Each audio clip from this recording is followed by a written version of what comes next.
I would like for you to answer the question. Okay, it's very simple to answer. That's why I asked it. It's very simple to. You're a nasty person, I'll tell you. CNN is getting ripped apart by everyone, including even some of their own employees, for hosting last night's Trump town hall. A town hall that essentially turned into an hour of free media where Trump got to lie to an audience of millions with very little pushback. So I'm going to get to some highlights from this town hall. I'm also going to get to a lot of reaction online, including from a prominent CNN employee. And I'm also going to get to AOC's reaction and also one positive result, at least in my mind, from this town hall. And I'll get to that later on. But first here, this is just, a collection of clips. This was an hour long, so it's impossible to properly summarize the entire town hall in just a few clips. But here is essentially, this gives you an idea of what this town hall was like. Unless you're a very stupid person, you see what happens. A lot of the people in this audience, and maybe a couple that don't, but most people understand what happened. That was a rigged election. It was not a rigged election. It was not a stolen election. You and your supporters lost more than 60 court cases. But we have a big problem in this country. We wanted to give you a chance to acknowledge we have the elections results that were horrible. If you look at what happened in Pennsylvania, Philadelphia, if you look at what happened in Detroit, Michigan, she was about 60 years old, and this is like 22, 23 years ago. I met her in the front door of Bergdorf Goodman. I was immediately attracted to her, and she was immediately attracted to me. And we had this great chemistry. We're walking into a crowded department store. We had this great chemistry, and a few minutes later, we end up in a dressing room of Bergdorf Goodman, right near the cash register. And then she found out there were locks on the door. So she said, I found one that was open. She found one. She learned this at trial. She found one that was open. What kind of a woman meets somebody and brings them up, and within minutes, you're playing hanky-panky in a dressing room, okay? I don't know if she was married then or not. John Johnson, I feel sorry for you, John Johnson. Mr. President, you held on to those documents when you knew the federal government was seeking them and then had given you a subpoena to return them. Are you ready? Are you ready? Can I talk? Yeah, what's the answer? Do you mind? I would like for you to answer the question. Okay, it's very simple to answer. That's why I asked it. It's very simple to. You're a nasty person, I'll tell you. Can you answer why you held on to the documents? I was negotiating, and we were talking to NARA, that's Washington, to bring whatever they want. They can have whatever they want. All right, so that was a bit of a taste. Trump essentially got to just talk on and on and on. And look, this isn't even, and this is something I'm very willing to criticize CNN and their hosts, as you see on my channel. But this isn't even necessarily the fault of Caitlin Collins here, the moderator or the host. This is just the fault of CNN having this event at all. Because of how much Trump lies in just, a single sentence, it's impossible for anybody to, on the fly, stop and address each of those lies, especially in a format like this where you have an hour, you have to address all of these different topics. Caitlin Collins isn't going to sit there for 20 minutes, trying to go through each and every single lie. It's just, it doesn't make sense for television. It wouldn't make sense for this format. That's why you don't have this. There is no reason to platform him, because you know what he does. How many years do we have to be familiar with Trump and what he does to understand that you can't just give this guy a free platform like this? Now, Mehdi Hasan actually has a really good breakdown. Before I get to any of the reactions from one CNN employee, Mehdi Hasan has a good reaction here on MSNBC, writing, the former president, as I point out in my book, Win Every Argument, The Art of Debating, Persuading, and Public Speaking, is a master of the Gish Gallop. He specializes in overwhelming interviewers with a relentless barrage of falsehoods and drowning them in a deluge of distortions, deflections, and distractions, which is why it is impossible for any host, any moderator, to address all of the lies that he spouts. But here are some other lies that Trump spouted without any pushback. When Trump falsely denied he had suggested terminating parts of the Constitution, Collins didn't correct him. When Trump falsely claimed Democrats wanted to execute babies, Collins didn't correct him. When Trump falsely claimed he finished building his border wall, Collins tried to correct him, but he just talked over her. And when Trump made a racist remark about Chinatown, Collins said nothing whatsoever, nor did she defend herself when he called her a nasty person. Sorry, but as predicted, this was a clear win for Trump. He felt no pressure and conceded nothing. He was welcomed onto CNN to address an audience of non-Republicans watching at home and an audience of loyal Republicans sitting in that hall in New Hampshire. Win-win. Now, you may wonder, what impact does this really have? And that's a fair question, because a lot of people already know Trump is a liar, are maybe just watching this because they want to see this car wreck, and others who already support him, their minds are just going to stay where they are. So does this really move anybody? It's impossible to say. But the thing with CNN, because it is such a mainstream network, a mainstream platform, there are a lot of people that watch CNN who don't know a lot of what is going on. CNN plays in airports. So it catches the casual viewer who may think Trump appeared likable here. I mean, you heard the audience. One of the big standouts for me was how stacked this audience was with Republican voters. So the audience was supposed to be Republican voters or Trump voters and so-called independents. It sure sounded like if those independents were there, they were definitely Trump-leaning independents, because there was no booze, there was no negative reaction at all to anything Trump said. All of the lies he spouted, there was no negative reaction to any of it.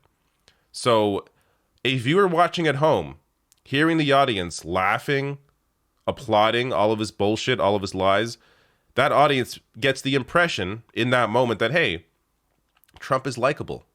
Hey, this guy is telling the truth. So even if, you watching this understand that Trump is just a complete pathological liar, that doesn't mean the average apolitical person understands that, who may just be catching CNN at an airport. So that is why, this is essentially an hour of free media. This is how CNN helped to elevate Trump in 2016, giving him an open platform, airing all of his rallies without any criticism, any pushback at all, and that helped to elevate his candidacy.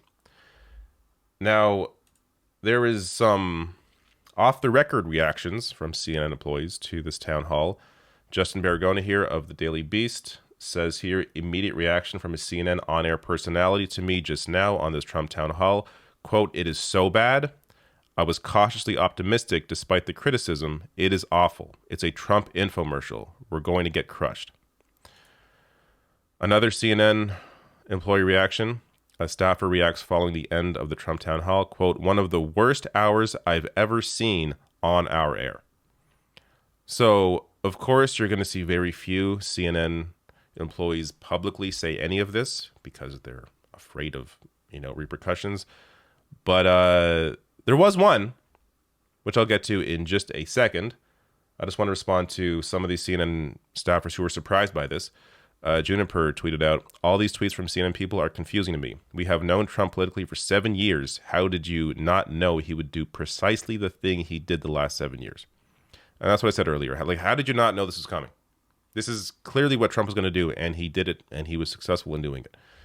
Now, CNN's media analyst, their media critic, Oliver Darcy here, did come out and criticize CNN. So he has a long piece here on it, Trump at the town hall.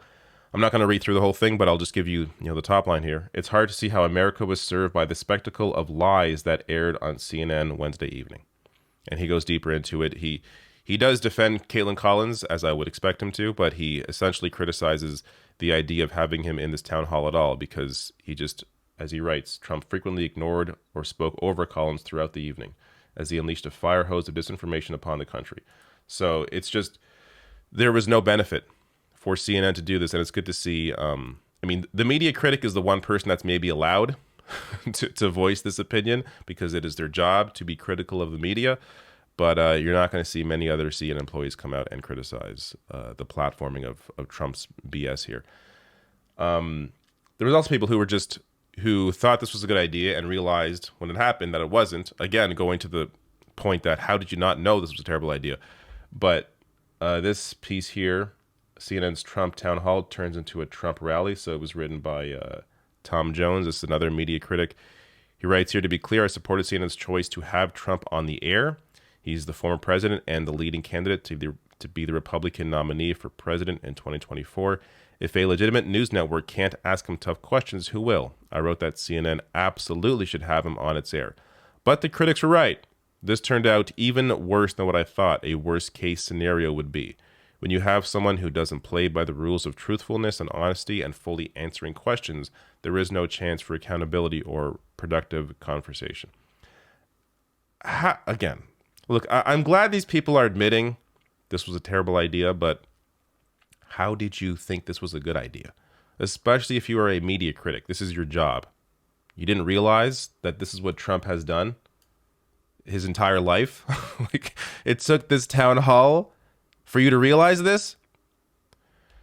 Now, let me get to Alexandria Ocasio-Cortez, her reaction when she was on MSNBC last night. I know you said earlier that you will not comment on the platforming of such atrocious disinformation, but I would. I think it was a profoundly irresponsible decision. I don't think that I would be doing my job if I did not say that. So AOC's comments there mirrors a lot of what we're hearing from a lot of lawmakers, at least ones that have reacted to this town hall. And, I wonder what the reaction should be from lawmakers like AOC and even pundits in terms of CNN cares about access. So they will continue doing garbage like this. In fact, before I make my point, they did it again this morning. CNN follows up the Trump town hall by interviewing GOP Representative Brian Mast, an election denier who pushes the big lie with impunity during his interview. So following this interview or following the town hall, they brought in another guy who denied the election. So the reaction, there's a couple ways that Democrats and others that are on CNN can react to this. Because CNN cares about access, Democrats should maybe consider withholding their access, threatening to not appear on CNN if they continue platforming election deniers. I mean, that is a potential, I think, and I think would be successful because there's not that many election deniers, at least in terms of lawmakers that are publicly discussing this stuff still. So it's not hard to just deny them a platform. But then you may think, and I think it's fair to wonder, is it worth risking that? Is it worth then not accessing that massive CNN audience? Because ultimately, who are you hurting? You're potentially just hurting the audience that is no longer seeing that other perspective. But regardless, they're not going to do that. So, this idea of withholding their appearances on CNN, it's a nice idea. It's not something that I think any of them are really going to go through with. But I don't know. They're just. It feels like there should be something done here, because you can't keep allowing these massive platforms, in particular CNN, which has this cross audience of independent people, apolitical people watching. It's on, as I said, in airports and doctors or dentist offices.